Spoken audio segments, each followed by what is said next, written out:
Welcome, everybody, to another episode of the Big Sky Now Basketball Podcast. I'm your host, Josh Amick, with my co-host, John Allen. As always, we have an exciting episode for you today. The Big Sky Tournament did not disappoint, both on the men's and women's side. If you're a Griz fan or a Lady Griz fan, you're probably still heartbroken, but nevertheless, it was still a really good tournament. I can't wait to talk about it. We have to start off, John, right away with that championship game between the Bobcats and the Lady Griz. Came down to the wire. It looked like the Griz were getting all the momentum they needed. Danny Barch hits that huge three, 7.9 seconds left. The Bobcats drop a play for Morales, who had a great game, 25 points, but the Griz played him perfectly. But instead, the person that we talked about, Dykstra, she drives the hoop, makes a great play, just misses it, but follows her shot, tips it in. You made that tweet. That's why you follow your shot, folks. But just kind of talk to me about that game. I mean, obviously it was not disappointing at all, but we didn't have the Lady Griz doing as well as they did in the bracket, and they were literally 8 seconds away from punching their ticket to the March Madness tournament. So what did you see in that game, or like, what did you feel was a good sign for the Bobcats, or was just a sign of things to come for the Griz? I mean, we've always talked about how adversity is a good sign for your team. I mean, maybe not facing it in a game, but it builds character, and you learn more about your team as the game goes along and the season goes along if you get that. So I do think that it's something that the Bobcats will look back at as being very happy that, of course, they came out on top, but also that they faced that adversity in the game, potentially going up against some of the tougher opponents that they'll see in the NCAA tournament. Montana, it was probably a party last night in Missoula just because the men's team did win, but the party would have been twice as big. Which we'll talk about next. If Danny Barch had, if that had been the game winner, I wrote it down on here. It was a little Barch madness, it's Barch madness, but that was Barch madness. Starch, March. biggest shot she has ever hit for Montana. Unfortunately, just 8 seconds too soon, I guess, per se. But yeah, that last play you mentioned too. They definitely drew that up for Morales. Yeah, and Montana did such a good job denying her the ball. But then it ended up kind of hurting them because she set an incredible screen that Dykstra was able to go around with, screening two defenders, getting her that run to the basket. And, follow your shot, kids. She puts it up off the backboard, gets it back, beats the buzzer. And Montana State, let's be honest, they deserve the bid. 17-1 in conference play this season. 30 wins now. Yeah, 30-3 on the season. Yep. They do deserve the bid. I feel bad for the Lady Griz because that's a terrible way to go out after you made such a run. But I do think that the Big Sky's got the best team going to the tournament. Yeah, and I do want to give a shout-out before we move on to the men's side.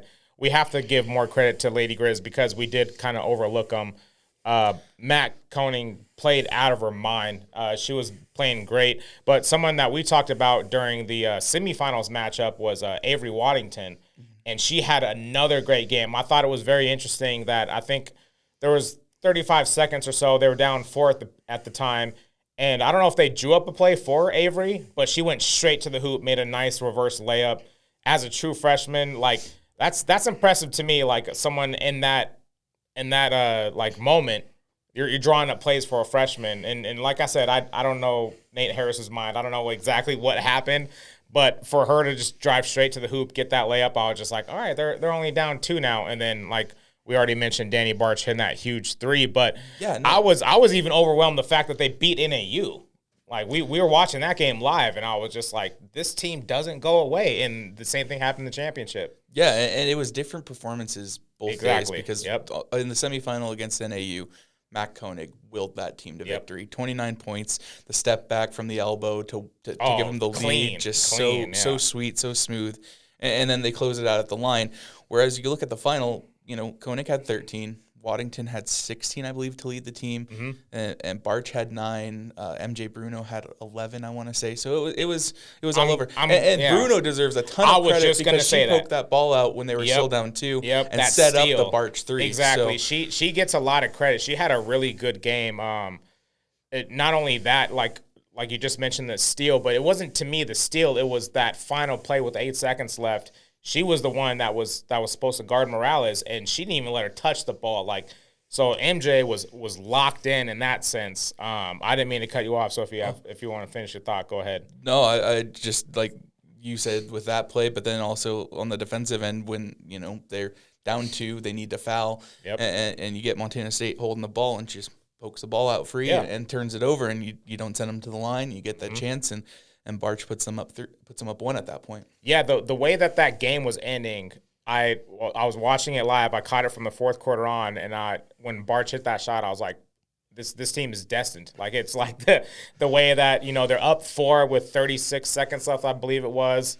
Waddington gets the layup, and then Bruno gets the steal, then Barch hits the 3. It was just like everything that could go wrong for the Bobcats went wrong, but in the end, the player that we've spoke about before, Dykstra, stepped up when they needed her to step up.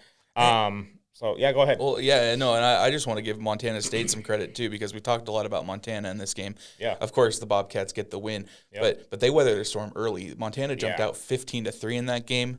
Bobcats came back, nearly tied it up in the first quarter again, and managed to take a 10-point lead at one point. So, before Waddington and Barch kind of gave Montana a little run to get back into it. So, there was opportunities for both teams to kind of seize control and not look back, but neither team was able to put that final blow in until the buzzer.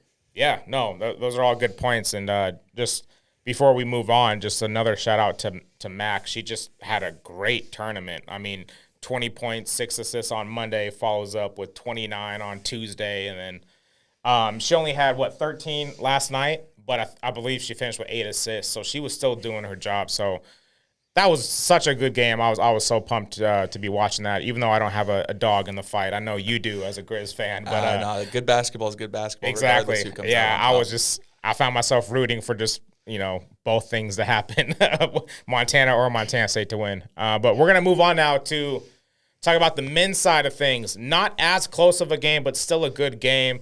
The Griz got it done. Shout out to them. We had Northern Colorado taking the Big Sky men's tournament, but Montana got it done.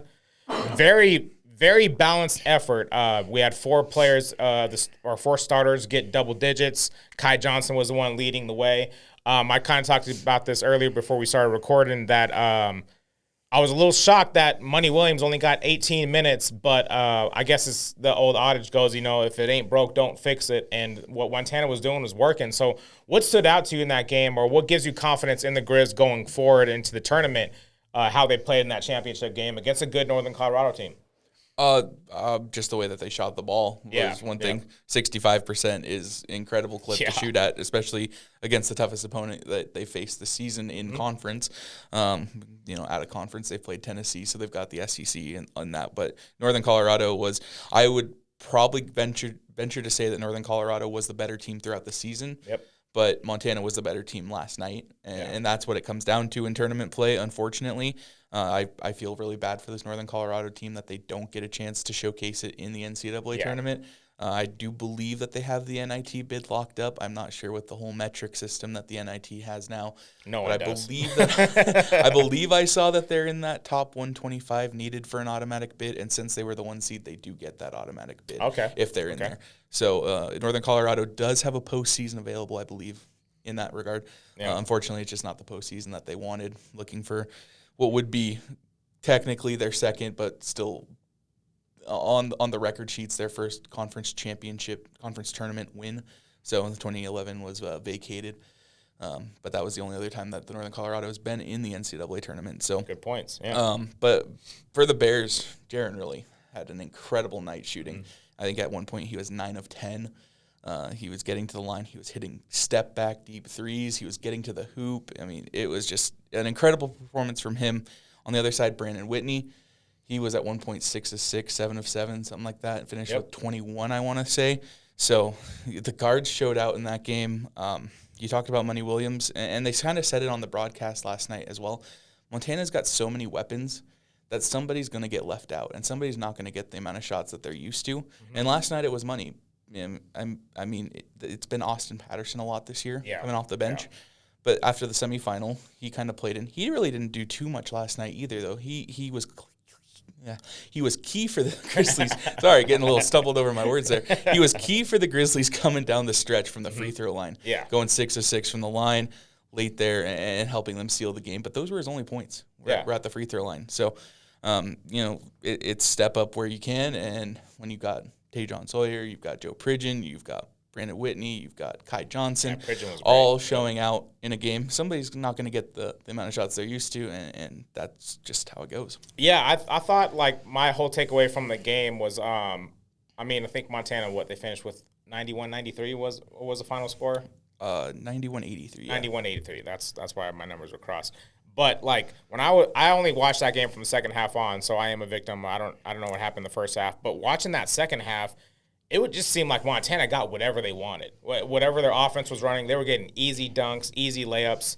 And I think going forward, it's a good problem to have when you have Money Williams, who just last week we're singing his praise about him dropping 36 off the bench. And then this game, he only plays 18 minutes. He's not really needed, and they still get a win by 8 points. So that shows how balanced this team is, and it's a good problem to have going into the March bracket. But one thing that I do need to talk about is we made this argument in our last podcast about a team like Portland State, who was getting hot at the right time, or what we thought was, 3 straight wins going into the Big Sky tournament. Montana was at one point, I think, on a 9-game winning streak, or could be 7. It was 10, actually. 10-game winning streak. Then they had that loss that they maybe shouldn't have lost, which dropped them to the 2 seed. But then the tournament starts, and they turn things up. So we talk about how that loss could be good for them. We talked about how the women's side, the Bobcats, that loss breaking their 17-game winning streak could be good for them. Same thing happens for Montana. They play lights out in the tournament.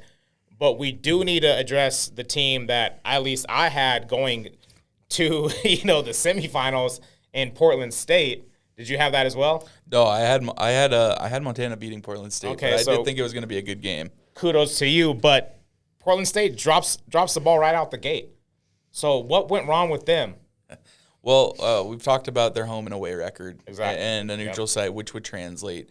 And I know they brought this up also on the broadcast last night, or maybe it was on the semifinal for when Idaho was playing Montana.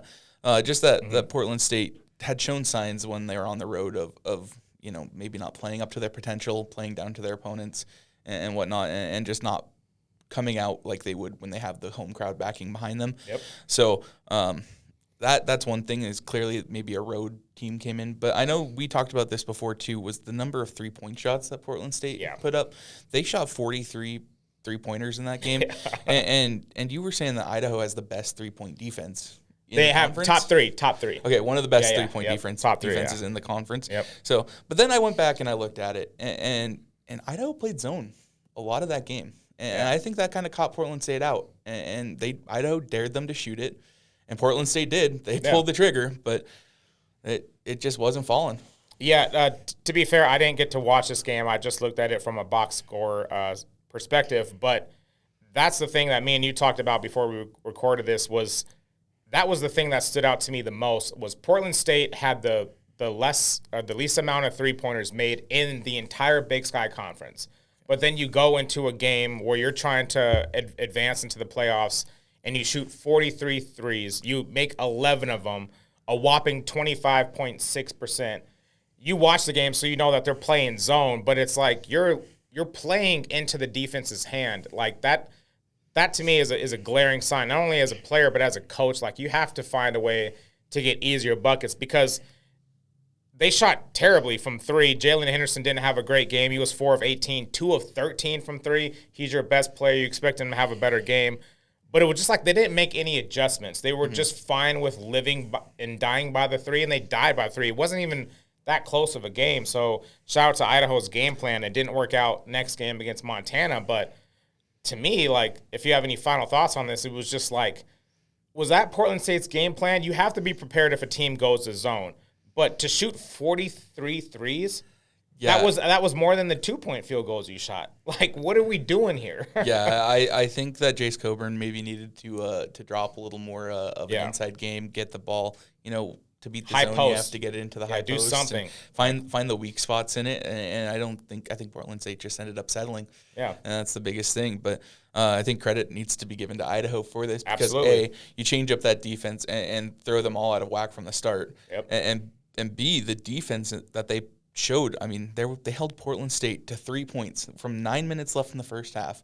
to 1 minute into the second half. A 10-minute stretch, Portland State scored 3 points. Yep. So, that's incredible defense regardless of what defense you are playing.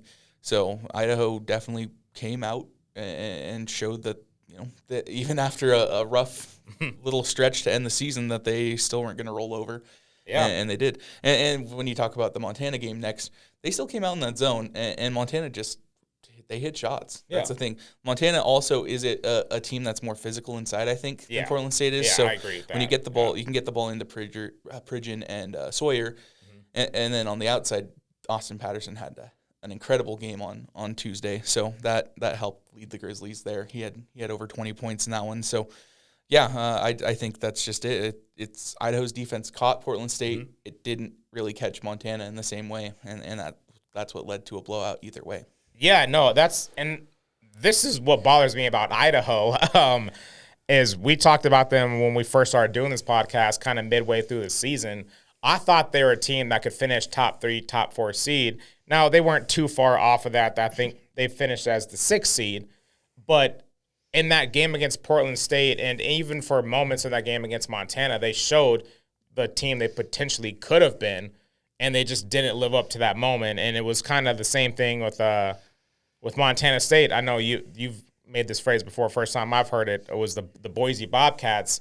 The way that Montana State came out to start this tournament, it looked like they were going to make another run just like they did in the last couple of years, but then they ran into just a better team. And just this tournament kind of just was nothing like I expected, and we're going to get into my bracket, which reflects that I wasn't very close on my predictions, but just you got any final thoughts or any teams that were on the men's side of the bracket that kind of took you by surprise in a good way or a bad way? Maybe they overperformed or underperformed? Well, I do think Montana State's performance against Idaho State was phenomenal. And a great performance, and they definitely need some credit. The Boise Bobcats, as I told you the other day, it seems like, after last year, especially when they came in as the 5 seed, which is what they were this year, and went out and won the tournament. Yeah. It was a little different, though, this year, because last year it was upsets all over the bracket. Yeah. They were 6 games in before a higher seed actually won a game, and that was Montana as a 3 seed winning. But you had the 10 seed beat the 9, the 8 beat a 7, the 10 beat the 1, all that stuff happening in there. So the Bobcats definitely had some favorable matchups last year, especially when you got Sac State, the 10 seed, in that semifinal. So, but they did go out and that second half against Montana last year in the final was top tier play. So, Matt Logie had it good, but I think they were just behind the 8 ball from the start against Northern Colorado, and Logie ends up getting ejected in that game for arguing with the refs, and things just kind of spiraled quickly. When you're down 15-0 8 minutes into the game, that's not a good sign to start, and you got to really find that resolve in your team. And the Bobcats kept fighting, and they never gave up throughout it, but it just wasn't going to be their night. Yeah, so with all that being said, make a lot of good points. I was not locked into last year's tournament, so it's good to know, though, because history does tend to repeat itself, and the way Montana State came out in that opening game, it looked like they were going to do the same thing they did in years previous, but they ran into a good Northern Colorado team, a team that we thought was going to win it all, but the Griz proved us wrong in a good way. We're rooting for the home team here. But let's break down our brackets, what went right and what went wrong. In my bracket, I went overall on the men's side, I went 6-3. Had Northern Colorado winning it all, and the Griz ended up proving me wrong and getting that win. But I did have the Griz making it to the championship game. Had Weber State getting into the second round, losing to Northern Colorado, but the main thing that I lost was the Portland State team we just talked about. I had them going up into the semifinals. They lost the first game, so didn't really matter because I had the Griz beating Portland State anyways. But what happened on your side of the bracket? Yeah, I'm fairly similar. I like I mentioned earlier, I felt like Northern Colorado was the best team in this conference this year. So I had them going all the way. Of course, Montana proved us wrong last night with that game. Besides that, I also had Portland State winning in that game against Idaho. The Vandals, of course, we talked about that as well with the zone and just coming out and playing one of the games of the season for them. Other than that, Weber in the first round, NAU in the first round. I had Montana State to beat Idaho State. I know that was one that we differed on. Yeah, you got that right. So shout out to you. But yeah, other than that, I feel like a lot of our picks were the same for this one. Yeah.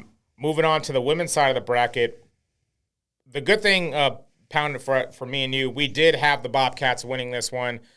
Maybe we don't get the credit that we deserve because they were such a good team throughout the season. They were the favorites to win, but they didn't even get that rematch with NAU, which was something that we talked about. It's always weird when you play a team for the third time, but it never ended up coming to that. It came to a team they played for the third time. It did come up to that, and it probably played in against their favor because the fact that they're playing a rival now for the third time. The first time they faced each other, I think you said it was a 1-point game. Mm-hmm. Montana got blew out the next time, but you add that pressure of a rivalry, championship, all that. Maybe the Bobcats would have favored better against the Lumberjacks. We'll never know. But on that side of the bracket, we both had the right winner. We picked that right.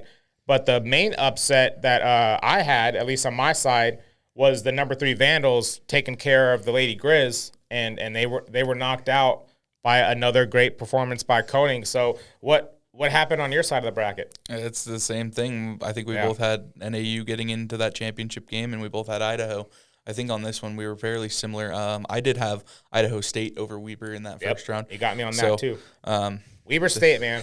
Football and basketball, I can't get that team right.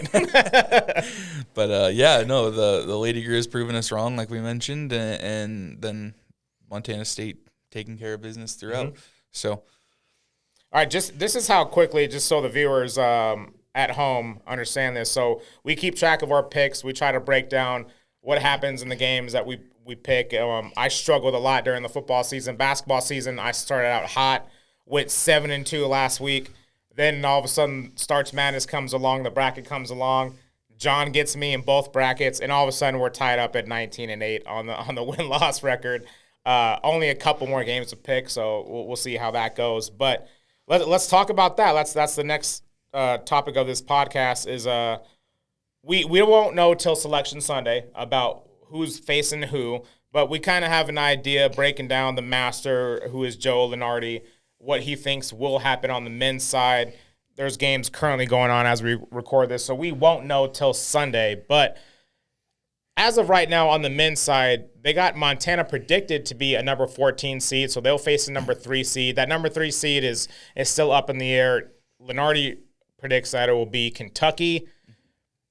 As just a hoop fan, I hope it's not Kentucky because that'll be a tough matchup. A lot is still left to be undecided, but something I do want to talk about, Montana State last year was the 5 seed, got hot in the bracket, made it, but then they were the first 4 in as a number 16 seed, lost in that overtime game to Grambling State. You already got Lenardi. Montana was a number 2 seed, but you got them predicting that they're going to be at least a 14 seed. Even if they drop to 15, it's still a significant difference between where Montana State ended up last year. So if, as a Griz fan, if they get the 14th seed, how pleased are you with those results? I think I'm pleased. Through a lot of the season when Montana was in the top spot and you looked at the bracketology, they had them as a 15 seed. Uh-huh. So this has actually moved them forward. And I think that they can only really go up from here because it all depends on what seeds get stolen. Yeah. We have they project the regular season conference champions until they lose in this sort of situation for the low major and mid major conferences. So if the Big West has an upset and UC San Diego, who's projected to be a 12 seed, suddenly is out, and UC Irvine is also out. Yeah. Whoever wins that tournament will slot in potentially behind, and that can move Montana up a seed line. So it all depends on what happens, mainly on this Saturday when there's a lot of finals coming up. But if you're a basketball fan and Friday night, Saturday, all that stuff, there's going to be a lot of good basketball games to watch this time of year. So time to work out that subscription to ESPN Plus if you've got it, or if you got cable, just check out what's on there and see some good basketball being played at this time of year, regardless of what conference it is.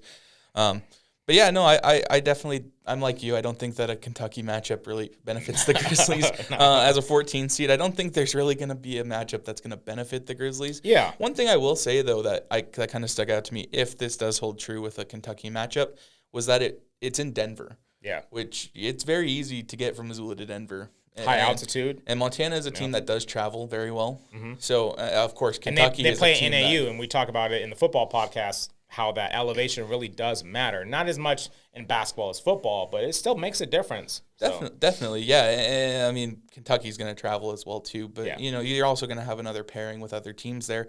And so it's all about just how the team can get off. If they can get off onto the right foot and give themselves a chance. Kentucky's a team that we've seen in the past with St. Peter's a few years ago. They've dropped the ball. They can struggle in a tournament setting. And now that they've got Mark Pope as their coach, it's a whole different setup than when Calipari was there. We don't know how they're going to play come tournament time. So Pope coming over from BYU, maybe not as much tournament experience as Kentucky has, and that roster is completely different from last year. Yeah, and Kentucky's got a game later on tonight. So, I mean, if they were to falter in tonight's game, that completely changes the predictions, the brackets, changes everything.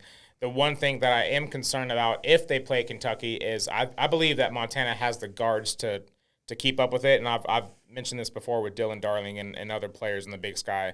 Guard play, to me, is the most significant difference once the tournament starts, but my main concern is Kentucky's Amari Williams. Does Montana have an answer for them? This is all speculation. We don't know what's going to happen. And one thing, too, I'd like to point out is that Montana does have experience with an SEC team this year. They played at Tennessee, and for the first half of that game, Montana held in there really well. Money Williams, I think, had 33 in that game. It was his career high at the time. And then in Portland State, he broke that career high. So, but they played well. They hung with Tennessee, who has been up in the top 5 most of the season. They faltered a little bit of late, but they're projected a number 2 seed, I believe. Yeah. So the Grizzlies have had that experience. They know what they're going up against. Coach DeCuire schedules a lot of difficult opponents. They usually play at least one SEC team, one Pac-12 / Big Ten / ACC / whatever conference they're in now. The team. Pac-2. So I know they played at Oregon recently as well. They usually like to travel to play the Ducks or the Huskies. So Montana's a team that definitely gives themselves these opportunities early in the season. So it's not going to be as much of a surprise for them. Yeah. They understand what the competition's going to be, and that definitely helps as well. But it's always just going to be a tough ask, especially in the tournament when everybody's playing their best basketball. Yeah, no, a lot of good points you make there. We got to move on to the women's side now. Once again, this is all speculation. We're just going off of what we've read. Montana State is projected to be a number 13 seed, which is awesome because we've been vouching all year for this team, thinking that they need to get more credit than they're getting. That championship game, 8 seconds is the difference between them being in this tournament and them not being in the tournament. I don't think they get in if they don't win that game. But number 13 seed, as a Bobcats fan, you got to be pretty happy with that. The downside of that is based off of projections and predictions, they're expected to face a Baylor team, a very good Baylor team. So this is all speculation, but what do you think about the draw for the Bobcats, not only with the seeding they got, but who some of their potential matchups could be? I think the 13 seed's fair. I think before maybe I would have had them up as a 12 seed before the Sacramento State loss. Yeah, I think that's a difficult one. That ruined any chances of, like we talked about, potential at large. Yeah. I think also, though, facing Montana in the championship game would have ended up, if they had lost to Montana, that would have also done the same thing in that situation. So Baylor is a team this year that's interesting to me. They've had some struggles at points. It's definitely not one of the Baylor teams from back when Kim Mulkey was the coach. Yeah. So it's a lot LSU different. Now, but going to Waco is always going to be a difficult task. The first 2 rounds for the women's tournament, unlike the men's, the highest seed in that little pod hosts. So it's going to be a true road game. Yeah. And that's one thing. But there's one thing that you've talked about this year, and I think is kind of in general football, basketball, defense travels. Yes. And Montana State's defense is right up there with some of the best in the country. And they've shown it at times this year. So I think that in its own right gives the Bobcats a chance, no matter who they're going to play in that first round, especially if the Bears maybe don't have the coming out that they would expect in a tournament. Maybe they face a little bit of nerves. Of course, being at home will help with that. But, I really think Montana State's got a chance to pull an upset regardless of who they play in that first round. I think I'm hoping they do, just because we've been, carrying that with us all season, that we think this team deserves more recognition. But I think looking at what Baylor has done, I think they were on a 9-game winning streak. The only losses they've had, their last 3 losses, are all to the same TCU team who just won the Big 12 title. They got Haley Van Lith out there. So those are losses that you're not really disappointed in. And those are losses that could fuel you once a tournament starts. I think you made the best point of this whole conversation, though, is defense travels. So if they're forcing you, the Bobcats defense forcing you into tough shots, they're forcing you into pressure, turnovers, and things like that. That was something we didn't talk about during that championship game. Montana State took a 4-point lead because of that full court press. They got an easy steal and a layup. So that only happens because of the pressure you're doing, and to be able to put that pressure on when you got the lead with that little time left, that is putting so much pressure on your defense, because all it takes is one pass to break a press, and then you got an easy layup or an easy look at a shot on the way in. But for the coach to have that faith in their defense to put that full court press on during that time in the game, it just shows that the Bobcats are going to rely on their defense, and that's going to keep them in any game. So you have any final thoughts on that? Yeah, one of the things that I just wanted to bring up too is when you talk about the seeds and stuff, that move up to a 13 seed is actually very big, because I know Montana State had been projected as a 14, and that 1 and 2 seed line, of course, in the women's game right now, you've got South Carolina, you've got Connecticut, you've got all these great teams up there that are all, very difficult to beat. USC, UCLA. Moving up to a 13 seed, though, kind of gets them out of there. It even kind of gets them out of, like Duke, who just won the ACC tournament, that TCU team that you talked about.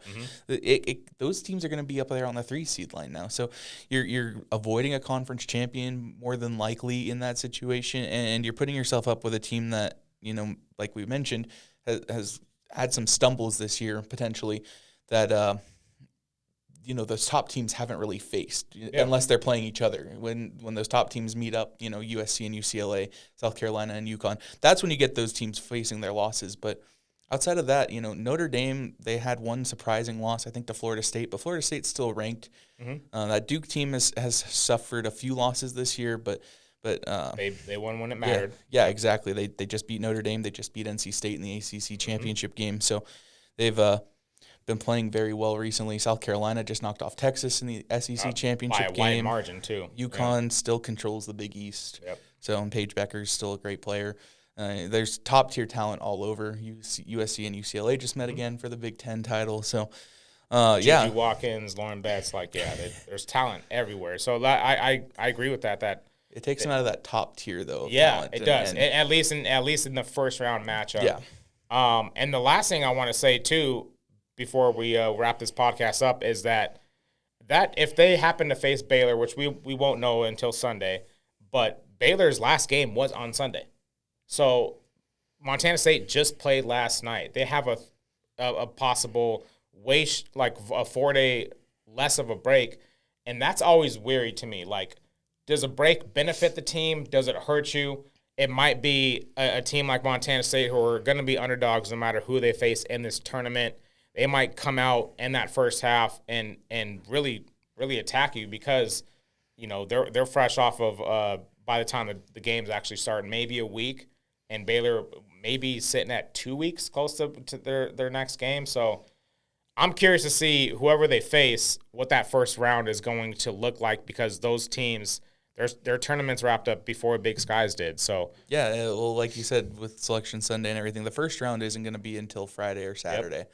So that's going to put Baylor at about 12 to 13 days on a break, and Montana State will be at a week and a day, or a week and 2 days at least. So it's very interesting on that dictation with a team of when a break is beneficial, because it definitely is to get some rest and rest those legs after a season.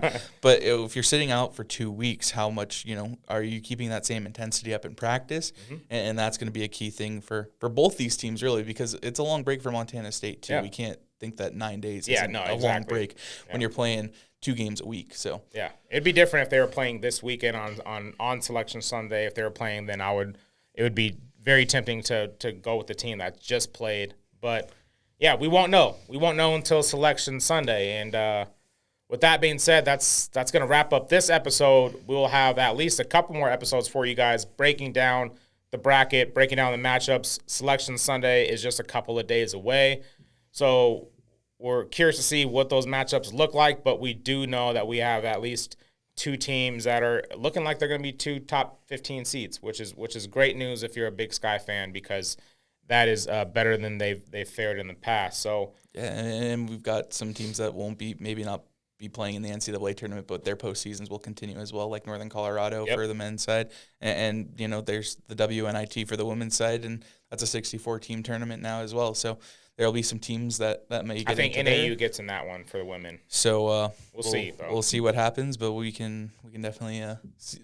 It's an exciting time of year as these kids get to extend their seasons a little more. Yeah.